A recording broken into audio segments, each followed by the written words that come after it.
ஆன்மீக அன்பர்கள் அனைவருக்கும் அன்பான வணக்கம். நாம் நம்மளுடைய சேனலில் தொடர்ந்து ஆன்மீகம் சார்ந்த நிறைய சுவாரஸ்யமான தகவல்களை தாங்க பார்த்துட்டு வந்துட்டு இருக்கோம்.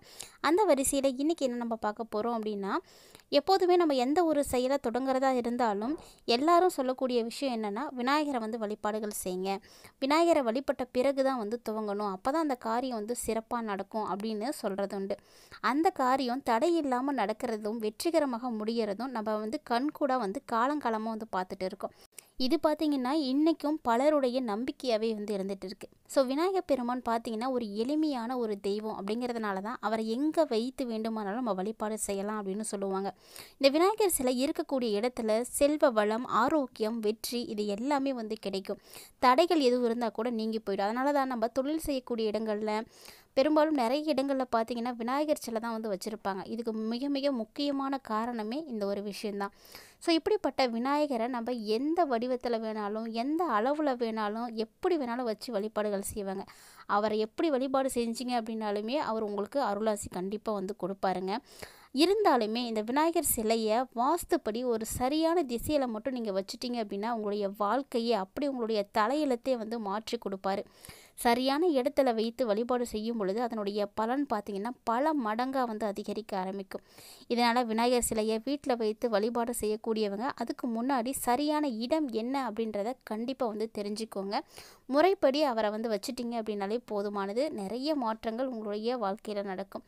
ஸோ பல்வேறு விதமான விஷயங்களை எல்லாம் ஏற்படுத்தி உங்களுடைய வாழ்க்கையினுடைய தலையெழுத்தை மாற்றி கொடுக்கக்கூடிய விநாயகர் சிலையை எந்த திசையில் வைத்து வழிபாடுகள் செய்யலாம், எப்படியெல்லாம் வழிபாடுகள் செய்யணும், என்ன மாதிரியான விநாயகரெல்லாம் நம்ம தேர்ந்தெடுக்கலாம் அப்படிங்கிறத பற்றியெல்லாம் தொடர்ந்து இந்த பதிவில் நம்ம நிறைய விஷயங்கள் பார்க்க இருக்கோம். ஸோ வீடியோ கண்டிப்பாக உங்களுக்கு பயனளிக்கக்கூடிய வகையில் இருக்கும்னு நினைக்கிறேன். மிஸ் பண்ணாமல் முழுமையாக பாருங்கள். வீடியோக்குள்ளே போகிறதுக்கு முன்னாடி நீங்கள் இன்னும் நம்ம சேனலை சப்ஸ்கிரைப் பண்ணாமல் இருக்கீங்கன்னா மறக்காமல் சேனலை சப்ஸ்கிரைப் பண்ணிக்கோங்க. கூடவே பக்கத்தில் இருக்கிற பெல் சிம்பிளையும் கிளிக் பண்ணிக்கோங்க. அப்போ தான் நாங்கள் போடக்கூடிய வீடியோக்கள் எல்லாமே உங்களுக்கு நோட்டிஃபிகேஷனாக உடனுக்குடன் வந்தடையும். நீங்களும் பார்த்து பயன்பெறலாம். முழுமுதற் கடவுளாக இருக்கக்கூடிய விநாயகர் பெருமானை யாருக்கெல்லாம் பிடிக்குமோ மறக்காமல் வீடியோக்கு ஒரு லைக் பண்ணிக்கோங்க. வீடியோ தொடர்ந்து பாருங்கள். நிறைய இன்ட்ரெஸ்டிங்கான விஷயங்கள்லாம் இருக்குது. அது மட்டும் இல்லாமல் உங்களுடைய வீட்டு பூஜை அறையில் விநாயகரை நீங்கள் எப்படி வச்சுருக்கீங்க அப்படின்றத மறக்காமல் செக் பண்ணுங்கள். முழுமுதற் கடவுளாக இருக்கக்கூடிய விநாயகர் பெருமான் தடைகளை எல்லாத்தையும் நீக்கி வெற்றிகளையும் அதிர்ஷ்டத்தையும் செல்வ வளத்தையும் தரக்கூடியவர் அப்படின்னு நம்ம எல்லாருக்கும் தெரியும்.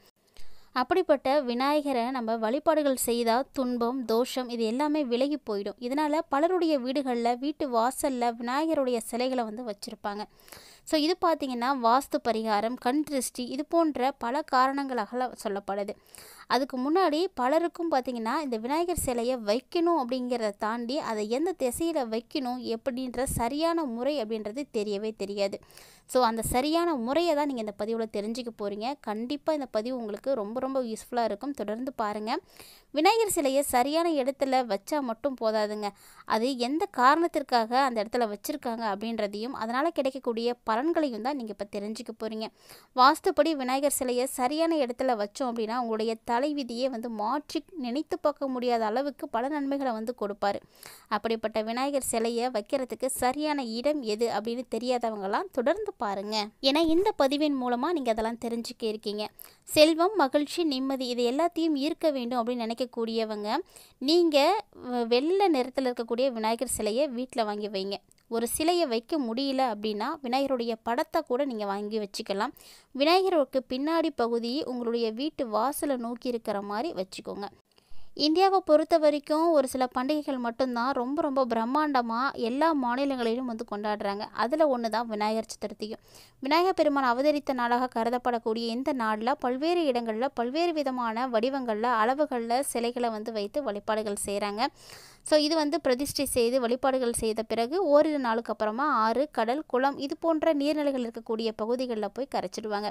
ஸோ இத்தகைய விநாயகரை சதுர்த்திக்காக சிலைகளாக மட்டும் வைக்காமல் மக்கள் எல்லாருடைய மனதிலையுமே ஒரு நல்ல இடத்துல இருக்கிறாரு.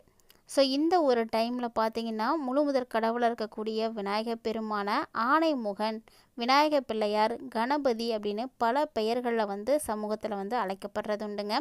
ஒரு சுபகாரியத்தை நீங்கள் எது செய்கிறதா இருந்தாலும் அது தொடங்குறதுக்கு முன்னாடி விநாயகரை தான் வழிபாடு செய்யணும். இது கட்டாயமான ஒரு விதியாகவே பின்பற்றிட்டு வருது. இப்படிப்பட்ட நிலையில் விநாயகர் சதுர்த்தி நாளில் நம்முடைய வீட்டில் களிமண் சிலைகளை வைத்து வழிபாடு செய்கிறது வழக்கம். ஆனால் அந்த சிலையை வாஸ்துப்படி நம்ம வச்சுருக்கோமா அப்படின்னா அது மிகப்பெரிய கேள்விக்குறி தாங்க. ஏன்னா எந்த இடத்துல வைக்கணும் அப்படின்னு கண்டிப்பாக யாருக்கும் வந்து தெரியறதே கிடையாது.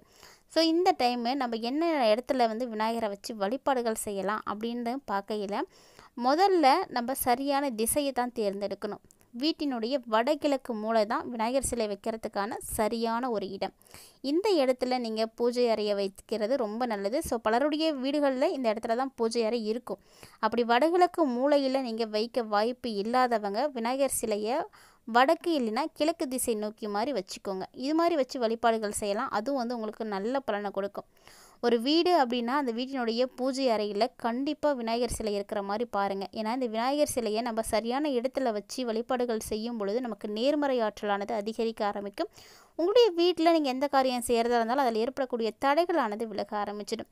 வீட்டினுடைய கிழக்கு இல்லைன்னா மேற்கு திசையை நோக்கியவாறு எளிதில் எல்லாருடைய கண்களையும் படக்கூடிய இடத்துல இந்த விநாயகர் சிலையை வந்து வைக்கிறது ரொம்ப ரொம்ப நல்லது. கண்டிப்பாக அந்த மாதிரி பாருங்கள். மேலும் விநாயகர் சிலையை ஒருபோதும் தெற்கு திசையில் வைக்கவே கூடாது. மேலும் கழிவறைக்கு அருகில் இருக்கும்படியோ விநாயகர் சிலை இருக்கிறதுக்கு இடத்துல உங்களுடைய குளியலறை சுவரோடு ஒட்டி இருக்கும்படியோ கண்டிப்பாக வைக்கவே கூடாதுங்க. ஒருவேளை இந்த மாதிரி நீங்கள் வச்சுருக்கீங்க அப்படின்னா குளியல் அறையில் இருந்து எதிர்மறை ஆற்றல்கள் பூஜை அறைக்கு வந்துடும். ஸோ படிக்கட்டுக்கு கீழாகவும் விநாயகர் சிலை வந்து வைக்கவே கூடாது. அனைவரும் நடந்து செல்லக்கூடிய இடம் அப்படிங்கிறதுனால விநாயகருடைய தலையில் நம்ம மிதித்து கொண்டு நடக்கிறது மாதிரி ஆகிடும். ஸோ அந்த மாதிரி செய்யாதீங்க. அதே போல் படுக்கை அறையில் விநாயகர் சிலையோ படமோ வைக்கிறது சரியானது கிடையாது. வேறு வழி இல்லை அப்படின்னா அறையினுடைய வடகிழக்கு மூலையில் நீங்கள் வச்சுக்கலாம்.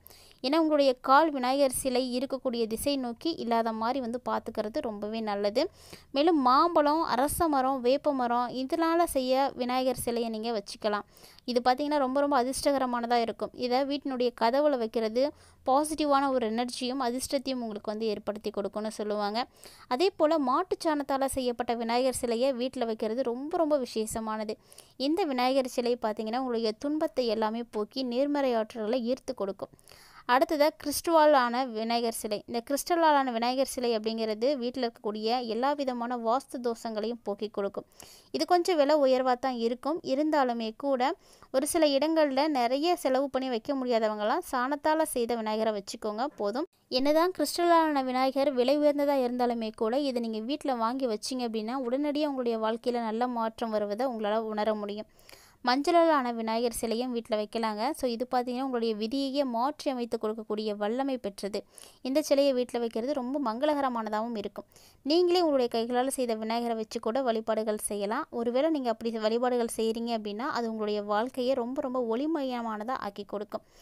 ஆனால் அதில் அசுத்தமான பொருட்களை எதையும் சேர்க்காமல் மங்களகரமான பொருட்களை மட்டும் நீங்கள் சேர்த்துக்கோங்க.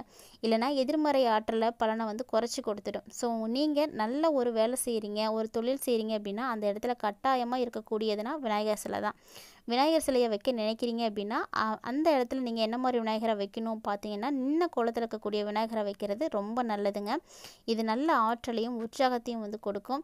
கண்டிப்பாக வீட்டில் வைக்கிறதா இருக்கீங்க அப்படின்னா நீங்கள் நிற்கிற மாதிரி வைக்கக்கூடாது. அமர்ந்த கோலத்தில் இருக்கிற மாதிரி இந்த சிலையை வந்து தேர்ந்தெடுத்துக்கோங்க. இதுதான் உங்களுக்கு அதிர்ஷ்டத்தையும் வெற்றியும் கொடுக்கும். அடுத்ததாக விநாயகருடைய துதிக்கை அவருடைய இடப்பக்கம் இருக்கிற மாதிரி பார்க்கணும். இந்த சிலையை மட்டும் வீட்டில் வச்சிங்க அப்படின்னா போதுங்க. துதிக்கை வலப்பக்கம் இருக்கிற மாதிரி இருக்கக்கூடிய சிலையை வைத்து வழிபாடுகள் செஞ்சால் பிரச்சனைகள் வந்துடும். எந்த மாதிரியான விநாயகர் சிலையை எந்த இடத்துல நீங்கள் வைக்கிறதா இருந்தாலும் சரி விநாயகர் சிலையில் மூசிகம் மற்றும் மோதகம் அவசியமாக இருக்கிற மாதிரி பார்த்துக்கோங்க. இதுதான் விநாயகருடைய அருளை எளிதாக வந்து பெற்றுக் கொடுக்கும். பூஜை அறையில் எப்போதுமே ஒரு விநாயகர் சிலை மட்டும் இருக்கிற மாதிரி பாருங்கள். 2 இல்லைனா அதுக்கு மேற்பட்ட விநாயகர் சிலைகளை தயவு செஞ்சு வைக்காதீங்க. அதுவும் நல்லதில்லை. எப்போதுமே விநாயகருக்கு தினமுமே நீங்கள் அருகம்புல் வைத்து வழிபாடு செய்கிறது ரொம்ப நல்லது. கூடவே பார்த்தீங்கன்னா கணபதி மந்திரத்தை அவசியமாக நீங்கள் பாராயணம் செய்யணும். மேலும் ஸ்வஸ்தி முத்திரை விநாயகர் பெருமானுக்கு உரியது. அதனால் எந்த மாதிரியான வாஸ்து தோஷம் இருந்தாலுமே கூட வீட்டில் நீங்கள் இந்த ஸ்வஸ்தி சின்னம் வைக்கிறது ரொம்ப நல்லது. அதையும் வந்து கண்டிப்பாக ட்ரை பண்ணுங்கள். ஒரு சிலர் வீட்டில் சுத்தமான வெள்ளியால் செய்த விநாயகர் சிலையெல்லாம் வச்சு வழிபாடு செய்வாங்க. அப்படி ஏதாவது ஒரு உலோகத்தால் நீங்கள் விநாயகர் சிலை வச்சுருக்கீங்க அப்படின்னா அதை வடகிழக்கு இல்லைன்னா தென்மேற்கு திசையில் வச்சு வழிபாடுகள் செய்யுங்க. இப்படி ஒரு சில விநாயகரை எப்படி வைக்கணும், எந்த இடத்துல வைக்கணும் அப்படின்றத தெரிஞ்சுக்கிட்டு நீங்கள் செய்யும் பொழுது அது உங்களுடைய வாழ்க்கையை கண்டிப்பாக வந்து மாற்றி கொடுக்கும். ஸோ இந்த பதிவில் நீங்கள் கண்டிப்பாக தெரிஞ்சிட்ருப்பீங்கன்னு நினைக்கிறேன். என்ன மாதிரியான விநாயகரை வழிபாடு செய்யலாம், எப்படி வைக்கலாம், எந்த திசையில் வைக்கலாம் அப்படின்றத பற்றியும் அதனால் கிடைக்கக்கூடிய அதனுடைய பலன்களை பற்றியும் தெரிஞ்சிட்ருப்பீங்கன்னு நினைக்கிறேன். வீடியோ பிடிச்சிருந்தால் லைக் பண்ணுங்கள், ஷேர் பண்ணுங்கள், மறக்காமல் கமெண்ட் பண்ணுங்கள். இது மட்டும் இல்லைங்க, இது போல் பல இன்ட்ரெஸ்டிங்கான தகவல்களானது நம்மளுடைய சேனலில் தினம்தோறுமே நம்ம பதிவேற்றம் செய்துட்டு இருக்கோம். ஸோ அதெல்லாம் நீங்கள் தொடர்ந்து பார்த்து பயன்பெறணும் அப்படின்னு நினைக்கிறீங்கன்னா நம்ம சேனலை சப்ஸ்கிரைப் பண்ணிவிட்டு ஃபாலோ பண்ணிக்கோங்க. மீண்டும் மற்றும் ஒரு சுவாரஸ்யமான ஆன்மீக தலைப்பில் சந்திக்கலாம்.